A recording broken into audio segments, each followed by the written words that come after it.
ये बदबख्ती की बात यह है कि आपने इकबाल को खो दिया। बहुत बहुत शुक्रिया। माननीय सदस्य Shri K Francis George ji.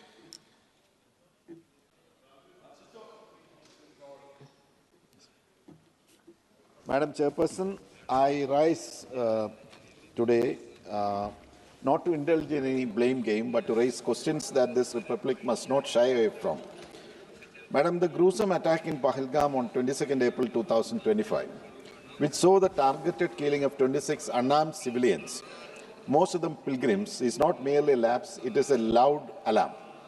The attackers, now confirmed as Pakistani nationals and members of the Lashkar-e-Taiba's proxy, the Resistance Front, operated freely for nearly 20 minutes in a supposedly high-security zone.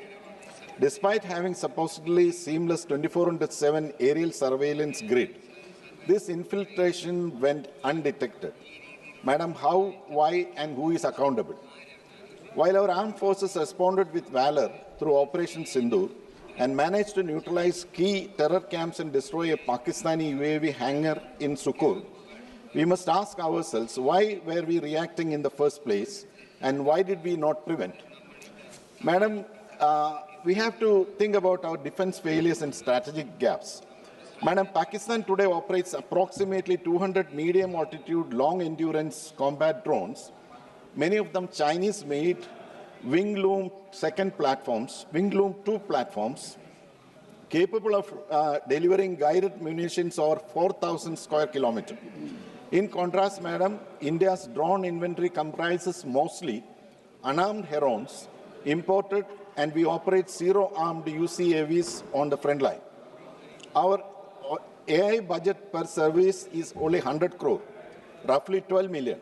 Compare that to China's estimated 1.6 billion annual investment in AI-powered military capabilities. This isn't a gap, it's a chasm. Madam, the Defense Acquisition Council may have cleared the procurement of 87 armed drones, but delivery is expected no sooner than 2028. Is our adversary going to wait for us to catch up?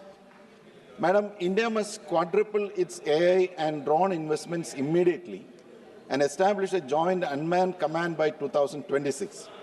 Madam, there is a serious manpower crisis in our forces.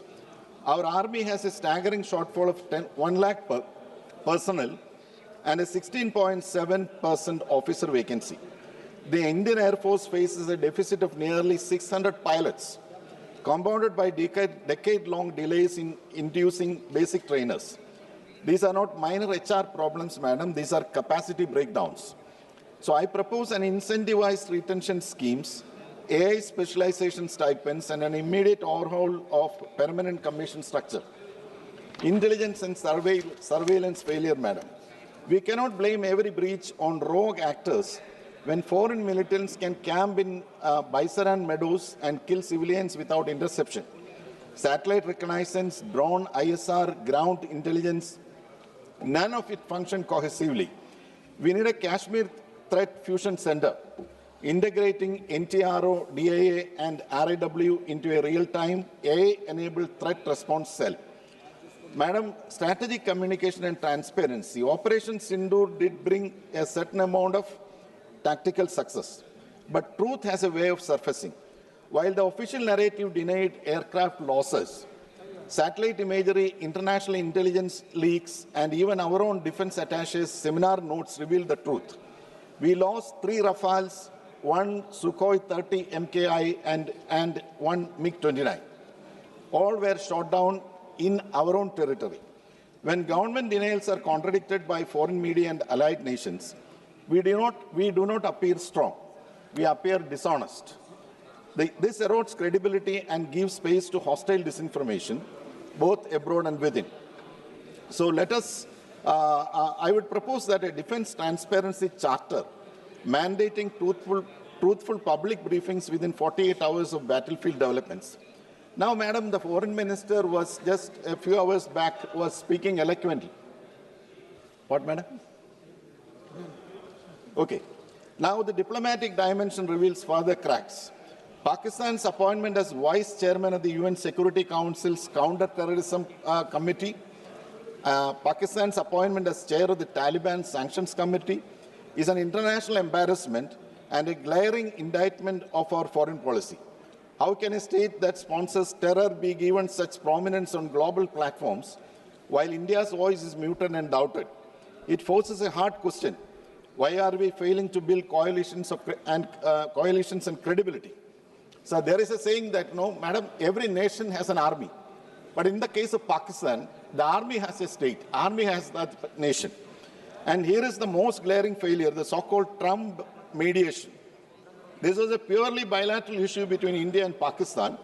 So why did we allow a foreign leader, President Donald Trump, to publicly claim that he mediated the ceasefire, even declaring that he stopped a nuclear war? Our official denial was weak and reactive, but allowed this narrative to gain traction. Isn't this a diplomatic humiliation, a vacuum in crisis communication that invited foreign opportunism? If we cannot own our own story in moments of crisis, how will the world respect our sovereignty and our resolve? Finally, why do so many countries temper or withhold condemnation of Pakistan? The answer lies in our own credibility. The reluctance to share facts timely and transparently, the denials that unravel on the international stage. Credibility is not merely about strength. It is about trust. Without trust, alliances falter and adversaries gain ground. Madam, let me reflect on our media. During the Operation Sindoor phase, we saw Indian newsrooms amplify false reports of Pakistani aircraft being drowned while simultaneously parroting government denials on our own losses. Some went as far as to claim that Indian forces had taken over Karachi port and captured key Pakistani cities, claims so widely detached from reality that they undermine the credibility of our actual military achievements. Only when foreign outlets presented satellite imagery and independent confirmations did our narrative shift. This isn't patriotism, madam, this is abdication. Why did this happen? Because opaque briefings encourage speculation. Because media houses fear losing access more than they fear losing credibility. I call upon this House to empower an independent defense media ombudsman under the Press Council Act, with powers to sanction falsehoods and reward accurate reporting. I conclude, madam, I would like to tell the government that to question is not to weaken the Republic. To demand reform is not to disrespect our forces. It is to honor them. We salute the courage of our soldiers, our pilots, our intelligence personnel. But it is our duty in this House to ensure that their bravery is matched by our preparedness. The ruling dispensation, madam, I would like to emphasize that the ruling dispensation should not let them down. We must modernize our forces, we must tell the truth, we must rebuild diplomatic capital, we must never again let Pakistan or any other state use our silence to gain credibility at our expense. Let the memory of the lives lost in Pahalgam not be confined to condolence resolutions. Let it be the turning point for bold, bipartisan defense reform. Thank you, madam.